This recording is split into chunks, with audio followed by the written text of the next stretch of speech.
Well, thank you, Madam Chair. It's great to see the witnesses. Sorry I haven't been able to be on the entire time, but we've been keeping tabs on the testimony. And of course, we're keeping an eye on Mr. Stile. I don't want a coup d'etat on the ranking side, but it's great to see everybody. Can't wait to see you all in person again. I want to start my questions with my good friend, Mr. Adams. Mr. Secretary, I do want to say thank you for coming here today. It was great to see you a few weeks ago in Washington. As the chief election official for the state of Kentucky, do you believe the federal government should mandate how states and jurisdictions administer elections? Well, I certainly don't have a problem with the Voting Rights Act and some basic provisions, HAVA. The NVRA, there's some good stuff that Congress has done in the past. What I don't want to have is a micromanagement of our election systems because states are just simply different.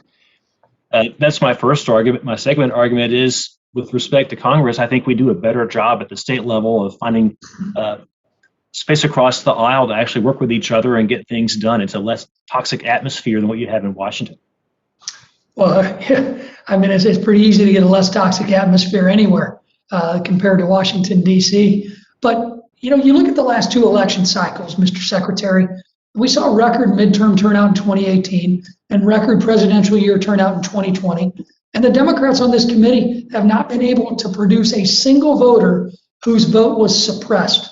Of course, even Stacey Abrams has testified before this committee that voter turnout really doesn't matter. So can you explain that one to me?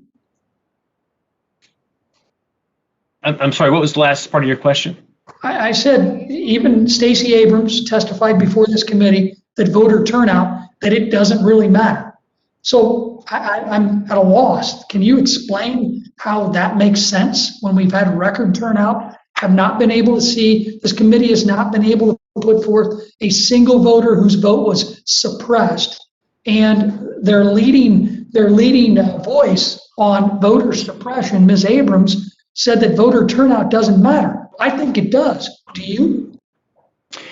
Well, sure. I think it does. I'm really proud that in our election last year, in the midst of a pandemic, we had the highest turnout we ever had. Over 2 million voters voted.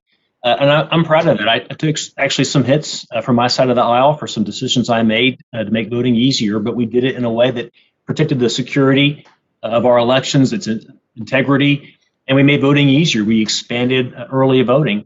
We found that about 7 out of 10 voters, even in a pandemic, preferred to vote in person instead of by absentee. And again, I don't have a problem with absentee voting, but I think we should permit the states to respect the wishes of their constituencies and come up with a model that works best for them. Well, did any of these changes you made, like photo ID, impact voter turnout?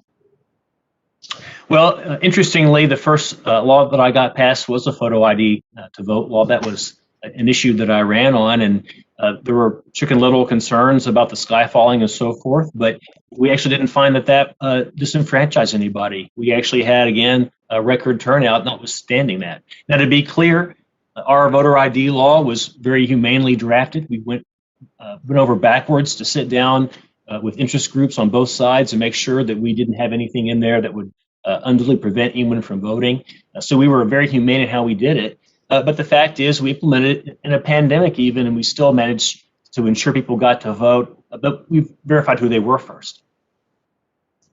Well, you guys had to work with local election officials on these reforms prior to enactment, and I know you offered vote by mail in 2020. Can you tell us briefly, how did you work with the local election officials to get these reforms that many of my colleagues on this committee may think are impossible to implement? And how did your vote by mail process impact in-person voting in Kentucky in 2020? Well, I think it's really important that election administrators be at the table, at the center of the table in devising election rules. These things shouldn't be written up by a caucus or a think tank. They should be done with election administrators at the table. We're less ideological on these things. We're more practical. We actually have to engage in the customer service business, and that's helping people vote. So in our state, we found that Democratic county clerks, urban county clerks didn't like relying on mail-based voting as the primary method. They found that their constituents preferred voting in person where possible. Obviously, if you have an age or disability, you need to vote absentee. We respect that. We allow for that. It's actually a right in our state constitution. But all of that said, we found that the way that most Democrats wanted to vote, most Republicans wanted to vote was in person. So the question was, how do we achieve that? And to do so, we expanded early voting for the first time in our history. Well, thank you very much to all the witnesses. I ran out of time talking to you, Mr. Secretary, so I didn't get a chance to ask questions of the others.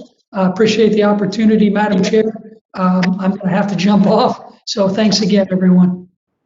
Ranking member yields back, and I now recognize myself for a few questions.